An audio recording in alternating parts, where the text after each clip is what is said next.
gitu loh dok, saya udah mendengar tadi.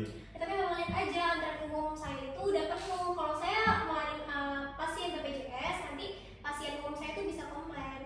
Tapi kan saya udah datang sesuai jadwal dok, nggak adil dong dari saya. Gimana lagi yang pasien umum saya udah masih banyak pak. Dok, saya mau bicara sekarang ya, soalnya saya lagi buru-buru. Oh bapak pasien umum ya? Oh ya bener. boleh silakan duduk. Izin dok, maaf sebelumnya antrian BPJS sama umum itu sama dok. Kamu tuh harus ikut aturan saya. Nggak bisa gitu lah dok, biarkan aja ada nunggu di sini. Nggak adil dok bagi saya kalau gitu. Ya udah kalau gitu bapak silakan jadi pasien umum saya aja, kan nggak sampai 10 menit. Lagian juga kalau misalnya pasien umum itu nggak banyak administrasinya. Tapi saya lagi nggak bisa bayar administrasi pasien umum dok. Dok, mohon maaf itu tindakan dokter tadi sudah melanggar aturan etika. Semua pasien itu harus dilakukan dengan adil. Ini kan klinik saya, kenapa kamu ngatur-ngatur hak saya sih? Kan saya cuma ingin berobat dok, kok saya diperlakukan tidak kayak gini sih?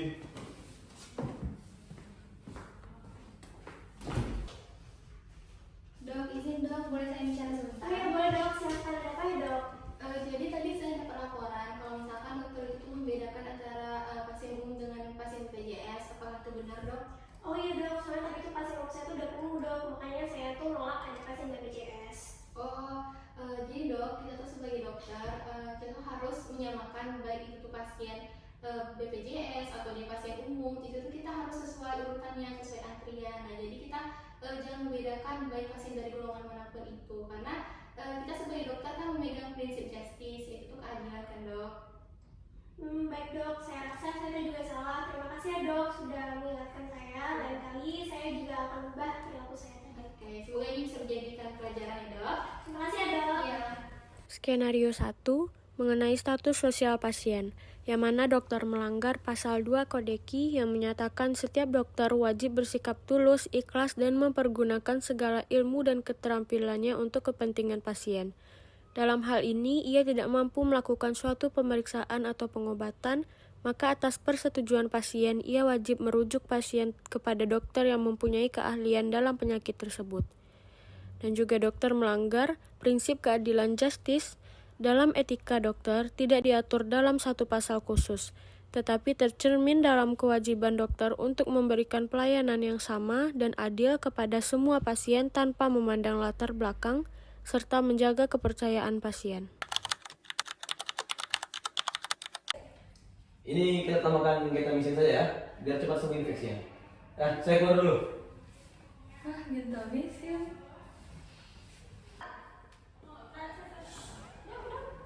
Tadi pasien kamar nomor 3 dia muntah-muntah, terus ngirikin gang katanya, mungkin kurang obatnya ada. Oh iya, tadi yang gentamicin tadi ya? Iya dong. Saya sebenarnya tahu dia memiliki gangguan ginjal, tapi saya takut bilangnya ke dokter Alfa. Dia kan garang.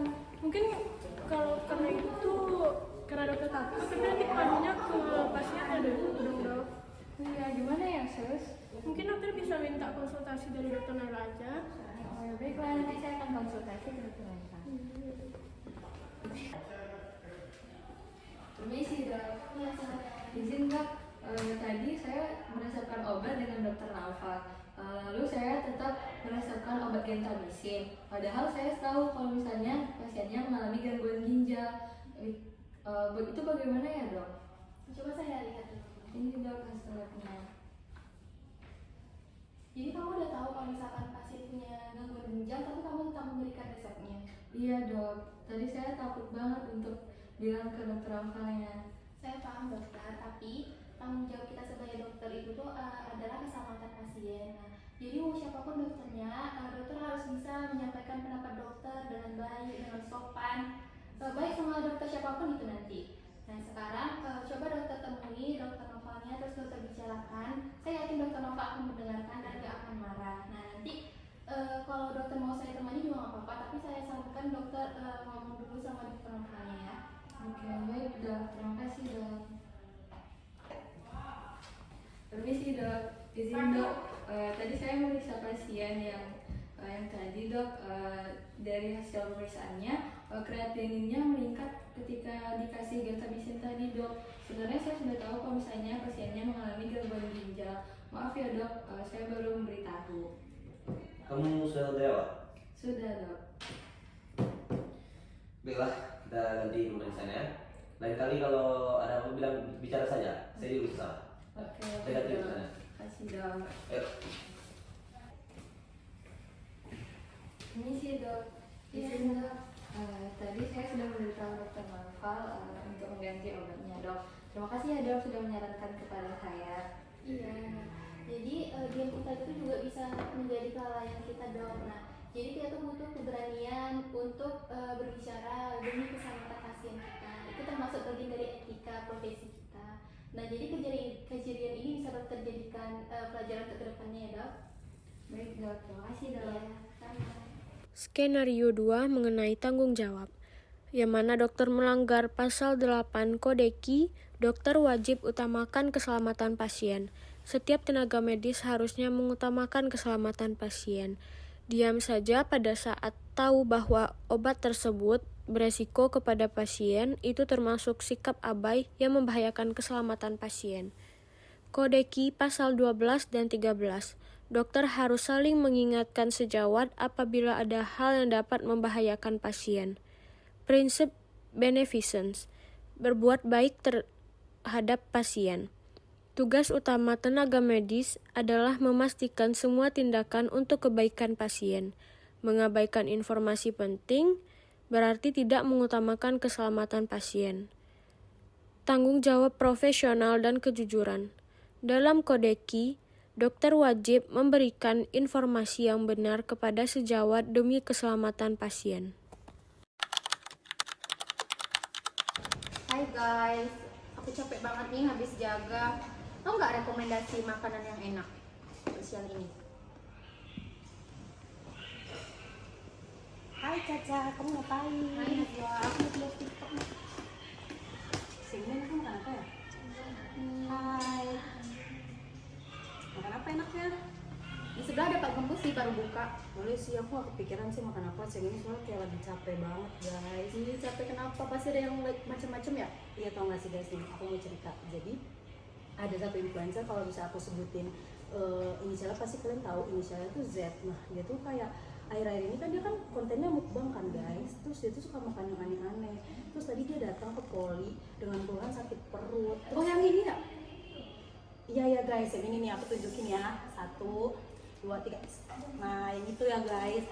Kalau bisa aku sebutin, tapi sebenarnya nggak boleh. Cuman karena kalau misalnya aku nggak sebutin tuh, ini kan komen-komennya pada kepo kan siapa dong kak spill. Nah itu tuh waktu lagi pemeriksaan tiba-tiba kayak ada cairan gitu keluar dari bagian belakangnya dan itu jorok banget. Totally jorok banget guys.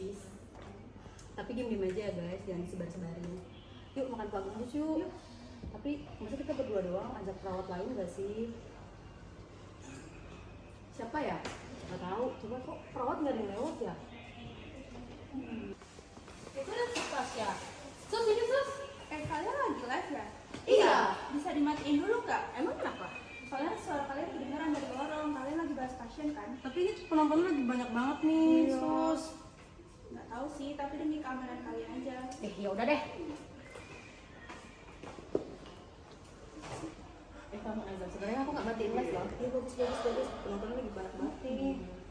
Maaf ya guys, tadi ada perawat yang resik banget. Resik banget tuh. Bahkan pada nanya-nanya, orangnya yang mana spill aja. Sebenarnya kami mau spill guys, cuman nggak boleh. Tapi kan tadi kita udah nyebutin kan inisialnya apa. Terus kalian pasti tahu dia tuh konten kreator mukbang guys. Sering lihat FYP guys. Iya kan di tampilannya kan di video-videonya kayak bersih gitu kan. Waktu datang berobat tuh aku yang kayak tau gak sih dia datang dengan kayak keluhan dari perut terus dia tuh yang kayak gas terus jadi kayak no banget, sumpah no banget guys, jorok banget dan kayak gak sesuai gitu loh. Jadi kayak pandangan aku tentang dia tuh switch gitu loh guys gara-gara tentang penyakit gitu. Tapi kalian diem aja, sebenarnya nggak boleh dikasih tahu foto postingannya dengan yang aslinya berbeda. Ya udahlah yuk kita makan aja yuk. Bye guys. Bye guys. Nazwa kita pergi yuk makan aja lah. Ada dokter. Kalian berdua ikut saya ke ruangan sekarang. Kenapa Cah?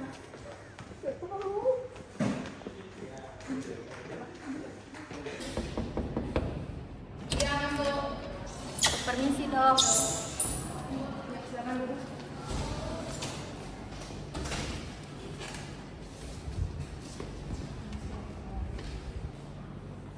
Kalian berdua tuh tahu nggak kenapa saya suruh ngadang?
kami minta maaf pasien sudah mengabaikan saran suster.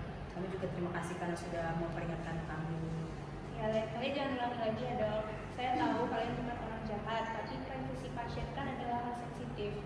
Baik suster, terima kasih banyak ya. Mohon bimbingannya ke depannya. Permisi suster. Iya dok. Pagi Bu, pagi Sus. Gimana ibu keadaannya? Masih pusing dan agak lemas Sus. Izin cek harinya dulu ya bu. Permisi sus. Iya dok. Sus, saya boleh nggak minta waktunya sebentar mau ngomong sama pasien? Baik dok. Ibu ada yang mau disampaikan sama dokternya ya ibu? Oke, sus. Bu Revi, bagaimana keadaannya sekarang? Masih lemes dok. Baik ibu, kami datang ke sini ingin meminta maaf dikarenakan kami melakukan kesalahan waktu saat kami live kemarin. Mungkin kami tidak sengaja untuk membongkar sedikit identitas ibu dan juga diagnosis penyakit yang ibu rasakan. Kami mohon maaf bu, itu kelalaian dari kami. Mulai sekarang kami akan berhati-hati bu. Live? Kayak secara langsung gitu ya? Iya bu, kami kemarin nggak sengaja bercerita, sharing sedikit di saat kami live bu, dan untungnya perawat Tasya juga sudah menegur kami dan kami sudah dipanggil oleh dokter senior bu. Jujur saya kaget, tapi ya sudahlah. Mohon dijadikan pembelajaran ya. Saya Baik, Bu. maafkan. Baik bu. Besok nih jangan sampai ada pasien lain yang kejadian seperti ini. Baik bu, kami mohon maaf sekali lagi ya bu ya. Semoga cepat sembuh ibu. Terima kasih Bu. Terima kasih ya sus. Iya dok.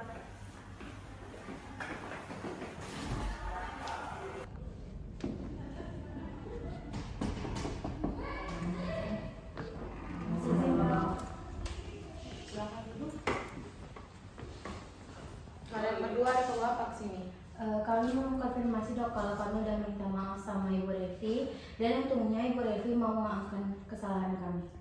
Gimana tadi kalian lihat keadaan Bu Revi? Tadi waktu kami melihat keadaan Bu Revi, sekaligus kami minta maaf juga kepada Ibu Revi atas kelalaian kami. Waktu kami masuk ada suster kan ya dok, dan suster juga sudah menjelaskan bahwasanya kondisi Ibu Revi juga sudah membaik dan insya Allah Ibu Revi sudah bisa dipulangkan pada siang hari ini dok. Dan kami juga berjanji kepada Ibu Revi ya, untuk tidak mengulangi kesalahan yang kami lakukan maupun kepada Ibu Revi lagi atau kepada pasien kami selanjutnya. Syukurnya Ibu Revi tipe yang baik, tidak memperbesar masalah, walaupun dia ya yang seperti kasus kalian kemarin, yaitu seorang influencer, bisa saja karirnya hancur gara-gara kalian. Kan waktu kalian disumpah menjadi dokter, kalian sudah bisa membedakan mana yang benar, mana yang salah, mana yang boleh dilakukan, mana yang enggak. Perbuatan kalian tuh memang fatal karena bisa dipidanakan karena melanggar Kode Etik pasal 16. Saya minta kalian berjanji untuk diri kalian sendiri bahwa kalian tidak mengulangi hal yang sama maupun hal yang memang sudah dilarang waktu kita sumpah dokter. Gimana? Baik dokter, terima kasih juga atas peringatan kepada kami. Kami akan menjadikan pelajaran yang sangat berharga pada hidup kami, dan kami juga meminta kepada dokter untuk lebih membimbing kami ke depannya dokter. Sekali lagi kami berterima kasih ya dokter. Saya juga minta maaf karena sebelumnya saya yang marah-marah sama kalian, karena itu memang untuk pelajaran untuk kalian ke depannya. Saya berterima kasih juga kepada kalian karena kalian sudah menyadari kesalahan kalian dan mau mengakui kesalahan kalian tersebut. Boleh. Baik, terima kasih dokter. Skenario 3 mengenai privasi pasien. Dokter melanggar Kode Etik pasal 16. Seorang dokter wajib menjaga kerahasiaan pasien dan martabatnya. Informasi medis sekecil apapun tetap termasuk rahasia pasien. Azas non-maleficence. Dalam etika kedokteran, seorang dokter wajib tidak menimbulkan kerugian termasuk kerugian psikologis. Kode Etik pasal 4. Dokter tidak boleh melakukan tindakan menaikkan dirinya sendiri yang bisa menyesatkan publik, misalnya mengutamakan popularitas ketimbang profesionalisme.